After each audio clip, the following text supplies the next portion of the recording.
class on fundamentals of electrical circuits. Today we'll discuss the symmetry networks because it's going to be very useful for us for analysis of circuits. But at the same time, the identification of the symmetry such that more use can be made out of it or appropriate use can be made out of it is going to be very important. Such as in the first example given here, we see that current enters at the top and exits at the bottom. This is very important. That is, symmetry in electrical networks is with respect to the flow of current. So if current enters at the top, it is going to split into two because on either side, of course, there is symmetry all through, but let us follow the current through R1 because they happen to be of the same value. And then at point A and B, we see that there are three options for each of these current components, and through R2 they flow towards each other, whereas through R1 and R1 and R3 they diverge and then thereafter meet together to exit from the circuit. So if at R2 they flow together, and definitely of course those current values are going to be equal, which means that they cancel, and so there is no current through R2, so which is equal to an open circuit. At the same time, since A and B happen to be at the same potential, just as A dash and B dash, we see that it can be equal to a short circuit, which means that R3 can slide through B dash on either sides and become parallel to R1. So in effect, we have on one side of the circuit, which is repeated on both sides, the equivalence of R1, thereafter R1 and R3 in parallel, and then R1 again, and then you have a parallel combination of these.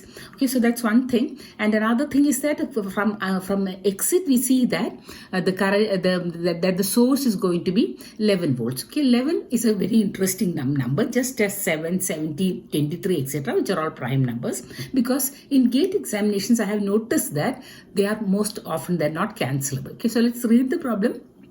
Consider the network shown below with R1 equal to 1 ohm, R2 equal to 2 ohm, and R3 equal to 3 ohm. So R2 is immaterial, but R1 and R3 parallel. Okay, so if R1 and R3 parallel, which is going to be very important, let us have a further understanding that if a resistor is parallel with twice its sides, with another resistor of twice its size, then it becomes the original resistor R multiplied by 2 by 3. If it is 3 times, then it is 3 by 4, and so on and so forth, such that if a resistor of value R is parallel with n times its ohmic value by another resistance, then the overall effect or total resistance is given by, or impedance is given by n into n R by n plus 1. So in this case, let's fast forward the discussion. So after R1, which is 1 ohm, we have 1 and 3 parallel, that is 3 by 4, and then again 1 ohm again. So it is 2 plus 3 by 4, which is equal to 4 to the 8 and then 11 by 4. Okay, so 11 by 4 on either sides means 11 by 8. Okay, so 11 divided by 11 by 8, V by R is going to give you 8 amps. Okay, very simple. As is effective for the second problem also, let us carry the ideas forward into the second problem. So we have the terminals A, B, and we have a triangular structure of several stars and delta coupled together. Okay, so it might look complicated, but there's absolutely no problem because the circuit demands of us that in the given circuit each resistor has a value equal to 1 ohm, which means quite a lot of symmetry is there. So what is the symmetry that we would like to use? Okay, let us look at the horizontal midline with respect to the circuit. Okay, so I have put there C and D and the line through it. Okay, so all these points are at the same potential, because if current enters at A, it has to leave at B, and so all the midpoints are going to be at the same potential, which means that C and D are supposed to be at the main potential, or you can have an open circuit there or a short circuit. I prefer to have an open circuit such that now we see that we have at the center, the very center of the circuit, 1 ohm parallel to 2 ohms, that is 2 by 3, and that 2 by 3 is going to be added to the 1 ohms on either sides, so which is going to be 2 and 2 by 3, which is 8 by 3. Now, and this 8 by 3 is going to be parallel to 1 ohm on one side as also 2 ohms on the other side, which is 2 by 3, 1 and 2, 2 by 3, 2 by 3 and 8 by 3 when they are parallel, which means that 8 by 3 is 4 times 2 by 3, so 4 by 5 into 2 by 3, which is the same as equal to 8 by 15 ohms. Okay, so this is the way that you can easily do or analyze circuits which have symmetry, but of course the symmetry needs to be understood in terms of the flow of current. Okay, moving on to problem number 3. I hope you notice that there's a lot of symmetry, and A and B are going to be the terminals of interest as is given in the problem. Calculate the equivalent resistance across AB if R equal to 1 ohm. Okay, what will be the value of R ohm? We see that since they are all going to be equal, AB constitutes the symmetric line. Okay, so if it is symmetric, you can opt for the open circuit or a short circuit between them. So I have used the short circuit. They are all the same. Okay, if I use the short circuit through AB, then we see that on one side near to A we have 3 R's in parallel, so R by 3. On the other side another R by 3, so 2 R by 3, because they are in series, 2 R by 3, because the short circuit gives rise to a series. So we have 2 R by 3 into R, where R is equal to 1 ohm. So the answer is very clear. And when we move on to problem 4 as well, though it looks a little complex, there's absolutely no problem, because the line of symmetry can be identified. Okay, so long as A and C happen to be the entry and exit points of current. So let's read the problem. Find the equivalent resistance between A and C. So A and C happen to be the entry and exit points. If that is so, I have shown a line which shows the line of symmetry. Okay, so if it's the line of symmetry, you can, okay, this time let's open out the resistors along that line. So we have 2R at the top and 2R at the bottom of the structure, independent of the resistor that has been removed. Okay, so with 2R and 2R in parallel is going to give you R, and at the center we have the two resistors are there at either ends, and then 2R is at the center, two 2Rs parallel together, because the resistor has been removed, the other resistors have been removed, and so we have again R and R and R, 3R. So 3R parallel to R, which is equal to 3 by 4 R. Okay, so very simple. I hope the idea has been imbibed by you by now. Before we move on to the fifth problem. Okay, fifth problem also shows a similar structure, and we see a little difference there here, but at the same time, let us be hopeful of doing it very easily. Okay, so in the network of resistances as shown in the given figure, the effective resistance between points A and B is N R by 3. Find the value of N. Okay, so this so let's again look at the symmetry. If current enters through A, it goes on to R and then it splits. Okay, so we have again the point of exit, that is C and C dash or C, because they happen to be at the same potential, which means that you can have a direct short circuit through all of them. If they are all at the same potential, it means that you can consider a short circuit between them, which tells us a very interesting fact that those C and the center are connected, or O are connected via resistance R. There is no resistance between the bottom edges, between the bottom corner and the center, but still it's all a short circuit, okay, or open circuit. So we have now 3 R's again in parallel on either sides of the square structure. So we have R plus 2R by 3 or 5R by 3, or in other words N is equal to 5. Okay. Moving on to the sixth problem, which is a little different, because until up to now we had only one line of symmetry. Here we seem to have 2 lines of symmetry, or even more. But at the same time, we are happy to consider 2 lines of symmetry here, which are CC and DD. Okay, so let's read the problem. The equivalent resistance between the terminal points A and B in the network shown in figure is.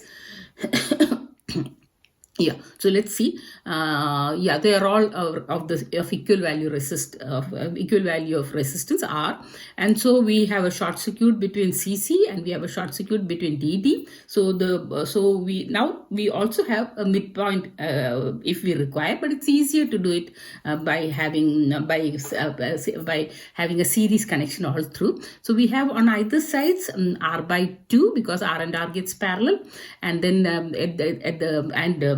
so we have R by 2 on either sides, R at the top, R at the bottom, and in the middle we have R by 2 and R by 2 connected to R or 2R. Okay, so we can collect now from A to B R by 2, and from the other end R by 2, so that's R, and then we have at the center 2R, that is 2 R's in parallel, that is R by 2, and R by 2 is parallel to 2R. Okay, so all together we have what is if R by 2 is parallel to R, that is 4 times R by 2. So it is going to be 4 by 5 or 4 by 10 R, and 4 by 10 R if you add to 2 times R by 2, the end result is going to be 7 R by 5. Okay, I hope you are convinced that the symmetry of circuits lend themselves to a lot of ease of analysis. Okay, with the collected information, let's move to problem number 7.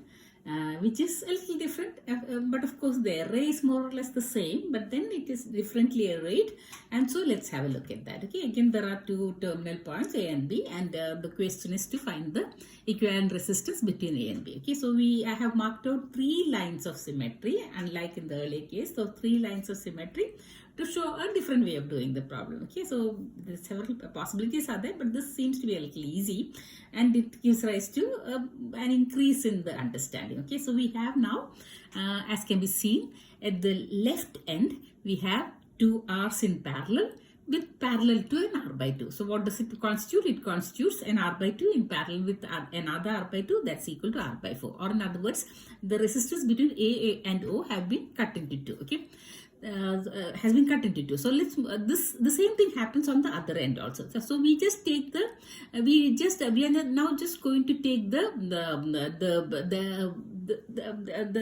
resistance values until up to the middle, that is EOE, and then we are going to double it by 2. Okay, so now we come to the area between lines CFC and EOE. What does it mean? It means that we are having at the top a resistor R by 2, and at the bottom again a resistor R by 2, because the resistances have been cut into 2. Okay, and at the center also, the center resistance, as we earlier noticed, is again only R by 2.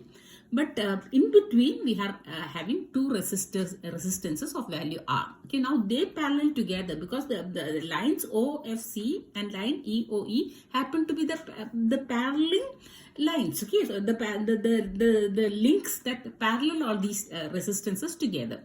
So now we are going to have R and R parallel to get R by 2. So now how many R by 2s do we have? We have 1, 2, 3, 4. One at the top, one at the bottom, one in the middle, and the others 2 combined together to form another R by 2. So we have 4 R by 2s in parallel between CFC and EOE. So we have R by 8. Okay, so now R by 8 and R by 4, when they are in series, it totals to 3 by 8, and then when you multiply it by 2 to get the second half of the entire structure, you are again going to have 3 by 4 as the resistance. Okay, now I suppose we are ready for a small deviation, and also a reinforcement of the fact that symmetry is always caused by the current. Okay, it's always an understanding of the current returning. Okay, so in that sense, perhaps the next question, that is 8, might create a bit of confusion. Let's not be confused. Okay, so let's see what the problem is. We have a structure of 15 ohms resistors connected together such that there's a center point, and there are 4 points A, B, C, D, and the question is to find out the equivalent resistance between points A and B when each resistance is 15 ohms. Okay, so let's start marking out the paths of the current. A to B is one path, AOB is another path, okay, going from A and returning to B, okay. Another is ADOCB and ADCB, okay. So it is at O that this kind of splitting is happening, and so it is at O that we draw the line of symmetry, or we divide the whole structure into two, okay. But the side resistances are unconnected, they are untested, they cannot be dissociated. So now we have a different picture altogether. At the bottom we have 15 ohms and 15 plus 15, 30 ohms in parallel to it, and which giving rise to 10 and 30 or 40 or 10 ohms. And at the top a similar situation, that is 15 ohms in parallel with 30 ohms gives you 10 ohms, okay. On the sides the untested resistors are still 15 ohms, okay. So now to calculate the impedance between A and B, 10 is now parallel with 15 and 15, 30 and then 40, okay. So 10 into 40, 10 into 4 by 5, that gives you 8 ohms, okay. So that's the way that you realize that this problem is a little different. There's only one point where symmetry can be taken into consideration. At the same time, it cannot be extended beyond the point O, okay. So now here we have a little difference in the structures, but at the same time symmetry can be observed. And this kind of symmetry, let's again go to circuit 9, where we see that there's an AC source, okay, but it's feeding the circuit via a diode. So we have a single diode, so we have a half wave bridge here, half wave rectifier here, and so and then we have 3 resistors leading out from it, all of equal values, and thereafter, and 3 resistors again combined together to lead back the current. So this is important, but in between what happens is that each of these resistors split into 2, okay, and they are all equal to R by 2, okay. So we have the current being led through 3 R1s, and then again another set of pairs of R2 for each of the endings, and then they are all joining together and going back, okay. Or in other words, you can say that the current splits into 3 at the beginning because it's all symmetric, so that you can call it as I by 3. Then it further splits into I by 6 and then combines to become I by 3 and returns, okay. So we'll take only the outer part of the network to form the Kirchhoff's law. And so we see that we have resistors, and we can write out the resistors perhaps of different values because they are called as R1, R2, R3, etc. So let's read the problem, okay. An AC voltage source V is equal to 10 sin t, so 10 is maximum value, is applied to the following network. Assume that R1 equal to 3 ohms, kilo ohms, okay. Kilo ohms means milliamps might be the result that we have got to get. R2 is equal to 6 kilo ohms, R3 is equal to 9 kilo ohms, and then the diode is ideal. Of course, diode needs to be ideal, otherwise we will have to include its resistance as well, okay. So RMS current, okay, RMS current means we need to remember that for a full scale value it's going to be 1 by root 2, and for a half wave bridge it's going to be 2 by root 2, okay. So on in milliamps as we expected through the diode, okay.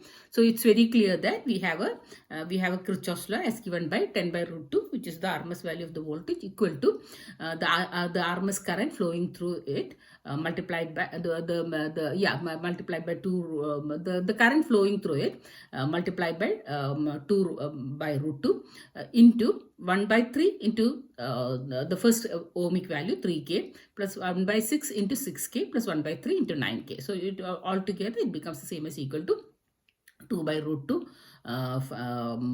IRMS into 5k, or in other words IRMS is equal to 1 milliamps, okay. As simple as that.